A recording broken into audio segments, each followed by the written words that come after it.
मदन मोहन मालवीय जी, उन्होंने एक सुबह को अपनी मातुश्री के चरण पकड़े। हे मारी मां, તું એવી કૃપા કર કે હું જે સત્કર્મ કરું તેમાં હું સફળ થાઉં અને સફળ થાઉં એનું અભિમાન ના આવે. અભિમાન આવવાથી સ્થૂળ અહંકાર આવે છે ને કર્યું કરાયું ચોપટ થઈ જાય છે. વિજય અને પરાજયમાં પણ એ જ નિયતિ કામ કરતી હોય છે. જ્યારે કાર્ય કરતા કરતા તમારો અભિમાન વિલય થાય છે ત્યારે તમે વિજેતા થાઓ છો, અને વિજેતા થવાનું અભિમાન આવે છે એટલે ટાંટિયું કોઈ તાણનાર મળી જાય છે અને અસફળતા આવે છે. સ્થૂળ અહંકારમાં જ્યારે આવી જાઓ ત્યારે પતન થાય છે ને સૂક્ષ્મ આત્મામાં પહોંચી જાઓ ત્યારે ઉત્થાન થાય છે. એ નિયતિ છે. એમાં પછી સાધુ હોય, સંત હોય, દેશી હોય, પરદેશી હોય, ન્યૂટન હોય કે પછી આઇઝેક ન્યૂટન હોય કે પછી ઇબ્રાહિમ લિંકન હોય, ગમે તે હોય, બર્કલે હોય, જે તે હોય, મનુષ્ય માત્ર માટે આ કાયદો કામ કરે છે. ધ્યાનથી સાંભળજો. તમે ઘરમાં પણ ત્યારે જ સફળ થાઓ છો જ્યારે કાર્ય કરતા કરતા તમે અજાણપણે બહારનો સ્થૂળ અહંકાર ભૂલી જાઓ છો તો તમને સફળતા આવે છે. અજાણપણે તમે આત્મરામી થાઓ છો, રામ સ્વરૂપમાં આવો છો ત્યારે તમને સફળતા મળે છે. અને જ્યારે તમારા વખાણ થતા હોય ને વખાણને ન ગણકારતા તમે તમારા કાર્યમાં રત રહો છો તો તમારું કાર્ય દીપે છે. પણ જ્યારે વખાણને પકડી રાખો છો ને હું ઉપર આવી જાય છે તો પછી વખાણ કરનારા તમને ઉલ્લુ બનાવી શકે છે. જય શ્રી કૃષ્ણ. એ કુદરતનો અકાટ્ય નિયમ છે, એમાં કોઈને બાદ બાકી મળતી નથી. જેમ જેમ દેહ અધ્યાસ આપણો વિલય થતો હોય, આપણો વ્યક્તિગત સ્વાર્થ વિલય થતો હોય, તેમ તેમ આત્માની શક્તિઓ, પરમાત્માની, રામની જે રોમે રોમમાં રમી રહ્યો છે એનું નામ રામ. દશરથના ઘરે ભગવાન રામ પધાર્યા ત્યારથી લોકો રામ રામ ભજન કરે છે એવું નથી. રઘુ રાજા ને દિલીપ રાજા, રામજીના બાપના બાપને એમના બાપના બાપ રામ રામ રટતા હતા. એટલે રામ શબ્દ એટલે રમંતે યોગી યસ્મિન સ રામ, જેમાં યોગી લોકો રમણ કરે છે તે રામ છે. અને રામ તો પ્રાણી માત્રનો પરમ સુહૃદ છે, આત્મા છે.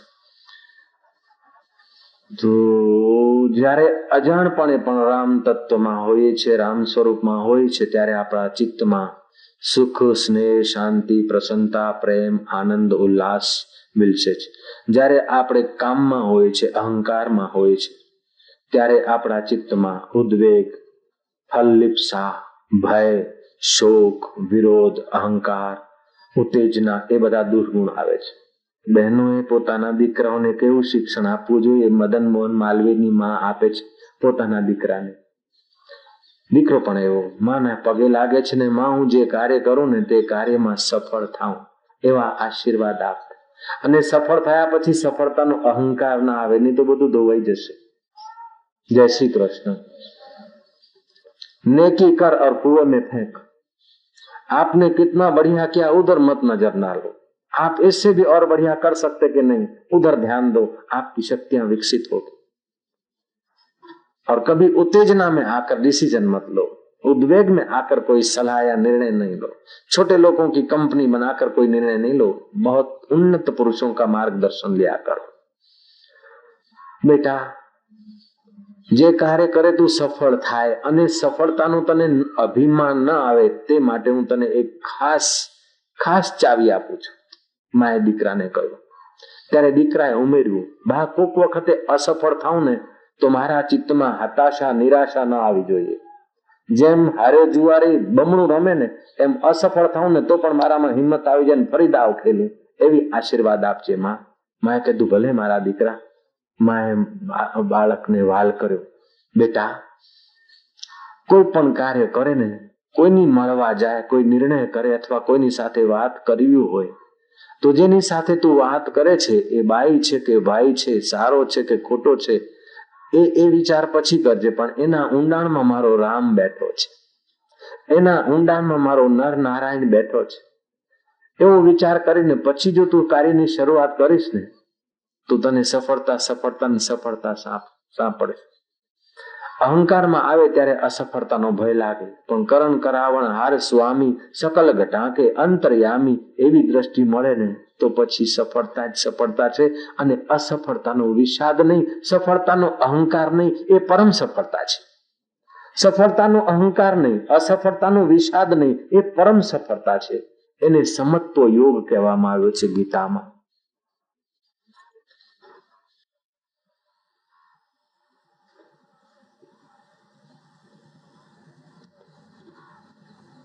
એક ટક જોઈ રહ્યા છે મદન મોહન માલવીયજી માના શ્રીમુખ તરફ. માએ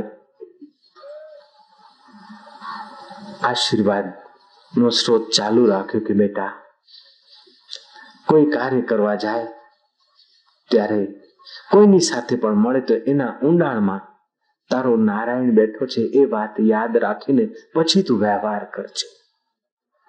ઘરેથી નીકળે ત્યારે 5 વખત નારાયણ નારાયણ નારાયણ નારાયણ નામ ઉચ્ચારણ કરીને પછી નીકળે ને તો તને વાતમાં પણ નારાયણ સહાય કરશે. આ સાધકોએ સમજી લેવા જેવું છે અને એનાથી બહુ જ લાભ મને તો થયો છે, માલવીજીને થયો, હનુમાન પ્રસાદ પોદ્દારને ખૂબ લાભ થયો. અને અત્યારે રામસુખ બાબા છે ને એમને પણ એ આદત પડી ગઈ છે. કથા કરે ને તો પહેલા જોરથી બોલે નારાયણ નારાયણ નારાયણ. લાખ લોકો એમની કથામાં હાજર થાય. જય શ્રી કૃષ્ણ. તો તમે કોઈ પણ કાર્ય કરો ને તો નર અને નારીમાં જે વસી રહેલો છે ચૈતન્ય, તે નારાયણનું સ્મરણ કરો. અથવા તો રોમ રોમમાં જે રમી રહેલો છે રામ રામ રામ રામ કરીને પછી કાર્યની શરૂઆત કરો ને. હનુમાનજી રામ નામનું ઉચ્ચારણ કરીને પથ્થરો ફેંકે છે તો તરે છે. જો પથરા તરી શકે તો તમારો ફેંકેલો દાવ કેમ ના તરી શકે? જય શ્રી કૃષ્ણ. કૃષ્ણ કનૈયા લાલ. રણ છોડો રામ.